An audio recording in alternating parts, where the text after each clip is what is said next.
What's up? I'm Jeremiah. Welcome again, or welcome for the first time if it's your first time. Today I'm going to talk, well, it's more about the theory, but I had mentioned before about how our morality matters on the planet, and how there's like a kill switch kind of that pops off once things become too unbalanced. So I want to explain a little bit more about how that works, what I think the science is behind it. It's science is not a one-man thing. One person can make some pretty significant discoveries and stuff, but it takes the group as a whole to be able to verify and validate the findings and stuff like that. So this is just me postulating about it, but this is just, again, from all the stuff that I read and learn, and I'm trying to piece this stuff together. And that's what this channel is all about. We're piecing stuff together and trying to figure out the connections between all the different aspects of the world, but particularly science and magic. And so, to talk about how that kill switch sort of thing works with the morality and stuff, I'm bringing this up because I've been watching quite a few videos on just the state of things currently, and the pattern that you see in the news and the media that occurs with the kind of tug of war between sides. And that has to do with how this works. That tug of war is a thing that creates that imbalance. And I'll show you a book here. I haven't finished reading it yet. I think I'm about halfway through it there, but there's a bunch of books I'm about halfway through. I got a bit of ADD, so it's a little rough on me. But this one here is called The Resonance Key. Alright? And you'll hear there's a bunch of people like to talk about the resonance frequency. It's one of the things that they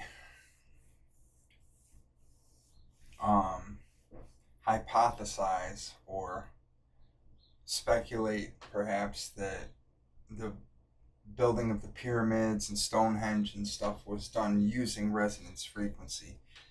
There's an account I covered in one of my previous episodes. Go back and watch. I'm not gonna cover it again in this one, but it has to do with a doctor that goes to see some Tibetan monks that are able to levitate a giant stone, and how they were able to do that. Again, resonance frequency. So what is resonance frequency? What is it? For, the basic individual that might not know what it is. So the easiest thing we can point out that shows how resonance frequency works is a wine glass. And the whole shattering of the wine glass. We've all seen it. You can look it up online. Maybe I might do some of that cool editing stuff here and pop it up on the screen. I don't know. Maybe. Or maybe I'll be lazy and do nothing. We'll see. But the wine glass breaking thing. It's, maybe just to save time, I might just pop a link down below that teaches you more in depth how resonance frequency works, but I'm going to give you the gist here. It has to do with a wine glass. When you ding it, if you listen with your ear, ding, it'll make a certain sound. That sound, that ding, if you're able to go, I'm pretty sure I hit that note. I don't know. Teal, how did I do? My little sister's better at that. But that ting and that note that I hit, hopefully I think they're the same. That's how that works is that you take two vibrational frequencies, two sounds, right? And you got to get the one sound to match with the other sound so they link up. Then once those two sounds link up and they're perfectly in tune and your ear can hear it in tune, then if one of them is pitched up slowly or down or whatever, I think it works probably better with up. I don't know. You'd have to ask a music professional. But when you change, it then changes with it. It's like it links up with it. So now when your voice changes, the actual vibration that's occurring in the glass changes as well. And since it don't match up, pop, the glass breaks, right? And that's how a resonance frequency works, is that once you match to the frequency of the object, you have a certain level of control over the object.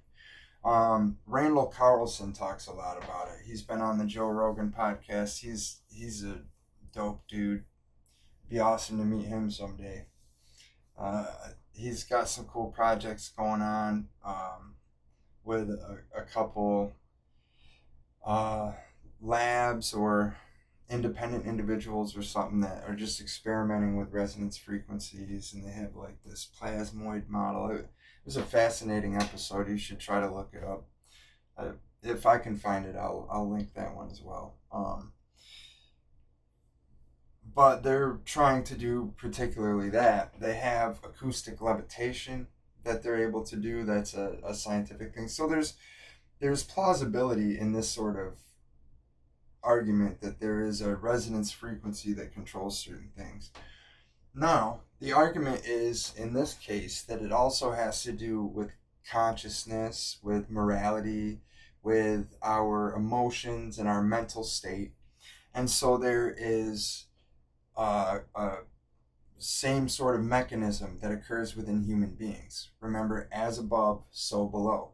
So the same mechanism that occurs here is going to occur there. So the mechanism that shatters the glass is the same exact mechanism which would obliterate the planet, when its frequency goes off. And it's the same mechanism that would destroy the human psyche once that reaches a certain point.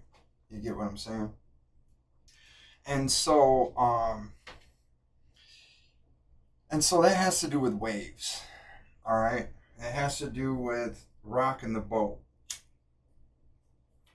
And you'll notice that last time they had like this big thing going on in the media with like unfair treatment of certain individuals, the LGBTQ individuals, and they had that whole thing going on with trans activism and just a lot of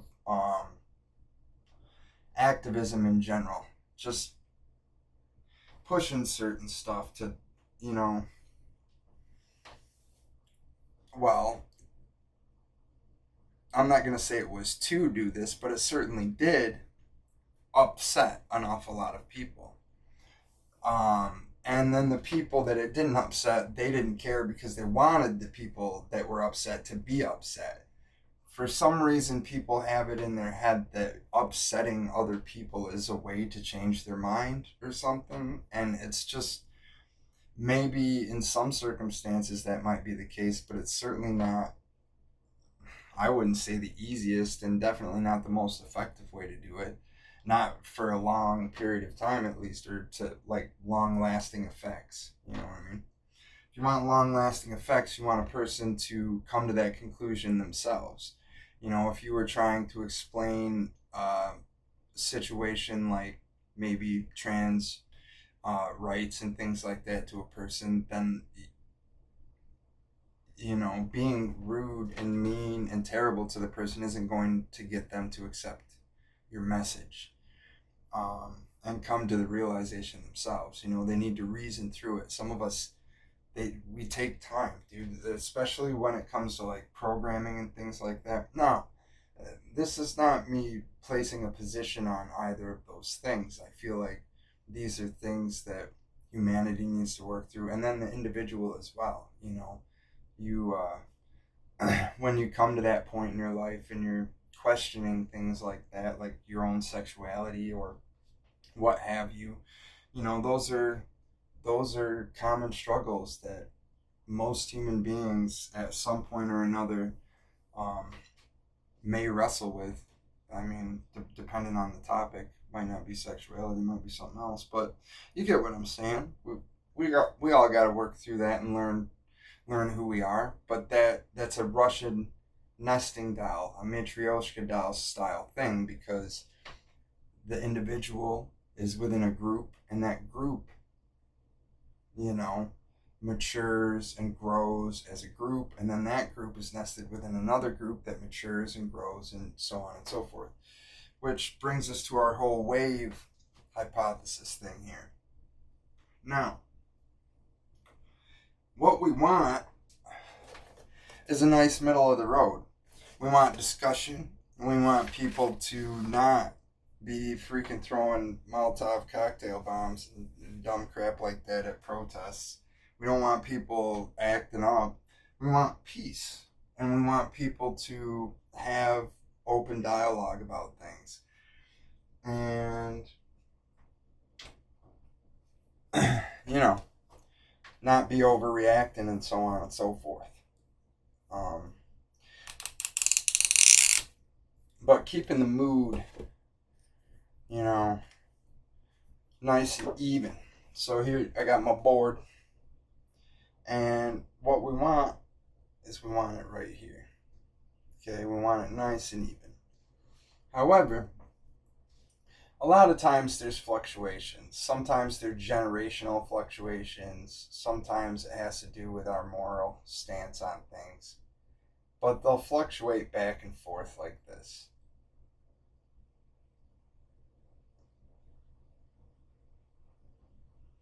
And that's where we get our wave function. Kind of mess it up there at the end. It's a long thing. But that's our waveform, right?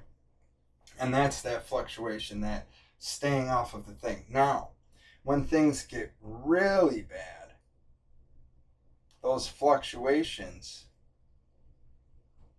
get really big as we get more and more disturbed, right?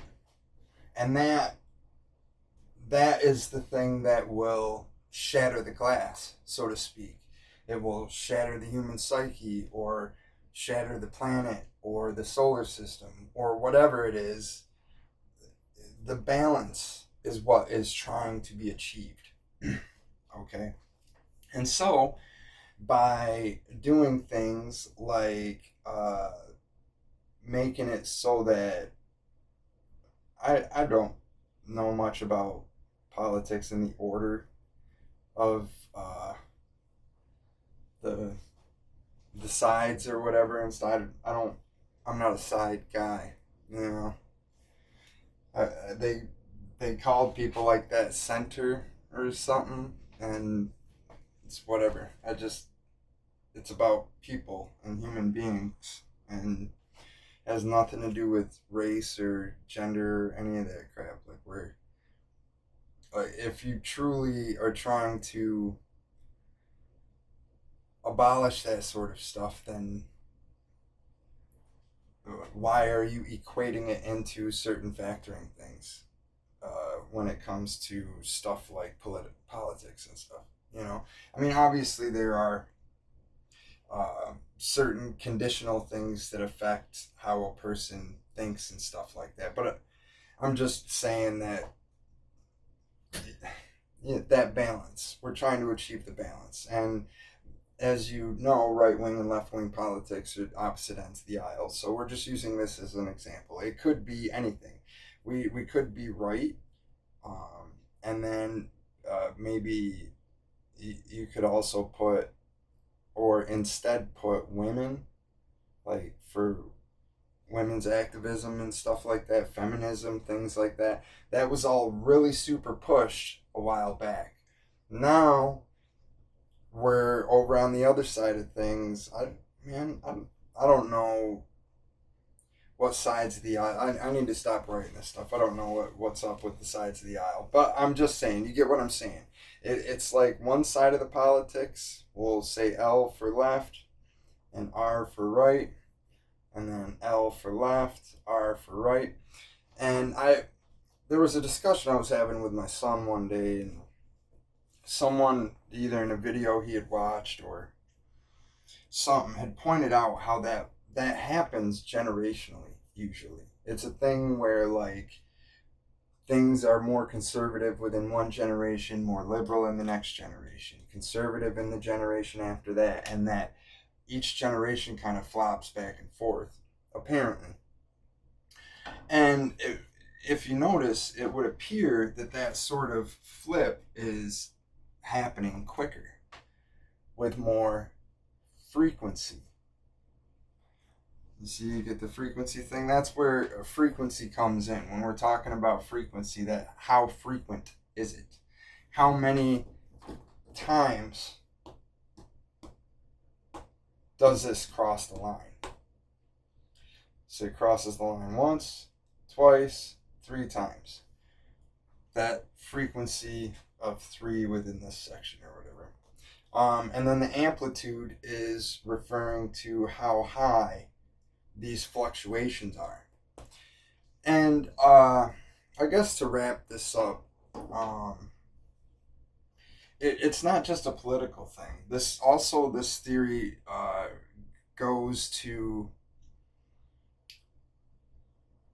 the spiritual portion of things and our death and the reincarnation. That's where I'm coming up with the idea of when we die and we have incredibly traumatic deaths or something like that, the amplitude of the experience is large, right? So it's almost like there's another fluctuation. I mean, it's because between dimensions or whatever, but we can look at it like this. So the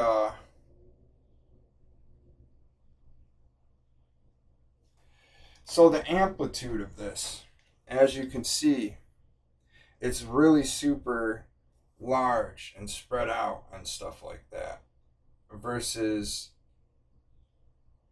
that there. What was the part I was discussing? So when you die, if it's really traumatic, boom, it bumps up the amplitude. And this is correlated with the amount of time that it makes you wait to be reborn. You know what I'm saying? Like, this here is correlated with time for you to get back down to earth and be reborn. Okay? And so if you have a peaceful death, and I'm getting this from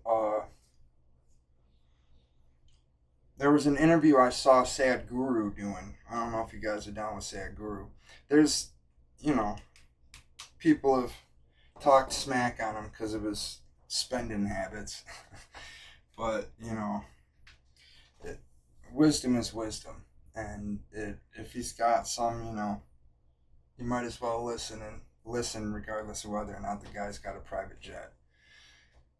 But the point is that he talks about how it's possible for a person to reincarnate within, I think he said 24 to 48 hours, something like that, really super quick, if the person dies in their sleep. When it comes to these frequencies, being matched up with those frequencies keeps you in line with the planet and with the pulse of reality. And you're able to be seen because you fall on one of the beats. You fall here. And if you don't fall on one of the beats, then you're kind of a ghost. You're something that's not seen. You come out of sync with the frequency. And that's where like apparitions come from, perhaps. I don't know. There's different types of anomalies that occur paranormally that I have speculations on, and they're all kind of different. There's experts on that sort of thing that have done research, but there's like poltergeist activity and demonic possessions and like replayed moments of trapped time and stuff, all sorts of weird phenomena. But I believe it to be linked to this, possibly. I postulate that it's linked to that. But that's all stuff that we'll have to learn in time. But I've been trying to keep my videos around this amount of length, so hopefully you guys enjoyed the talk there. Well, if you got any more questions, there's a whole lot I want to talk to about this. I write stuff sometimes covering these topics in my notebooks and stuff, but nothing's really. I'm a very disorganized gentleman. I struggle real bad, so it's kind of rough for me. My notes are all over the place. I need a secretary. But yeah, I suppose that's it for today, guys. Let me know in the comments below if it was informative, if you liked it.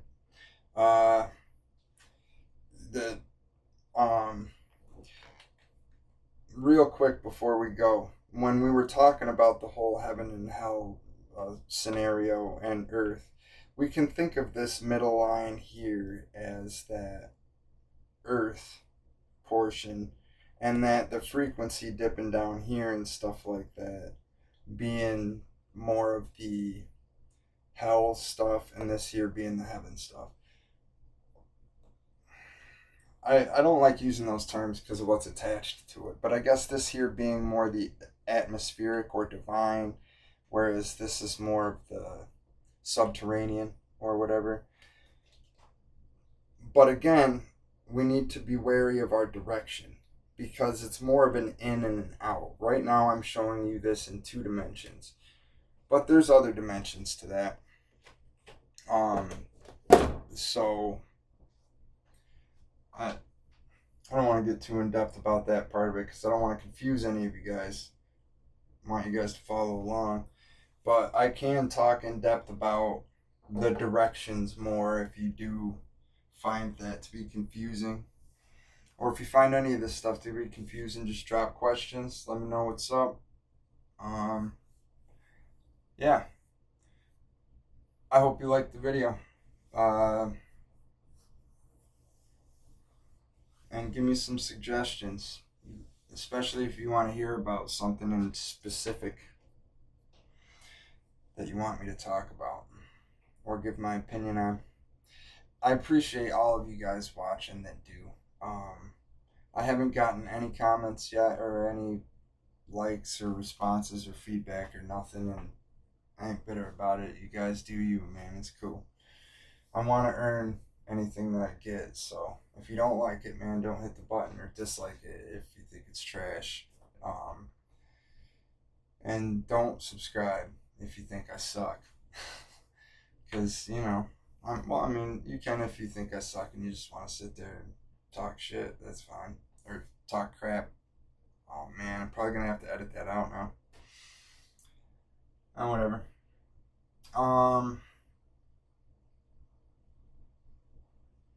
Yeah. I don't know. Now I'm getting into the point where I'm rambling. I keep saying I don't know every 3 seconds. Alright, I'll talk to you guys later. Peace.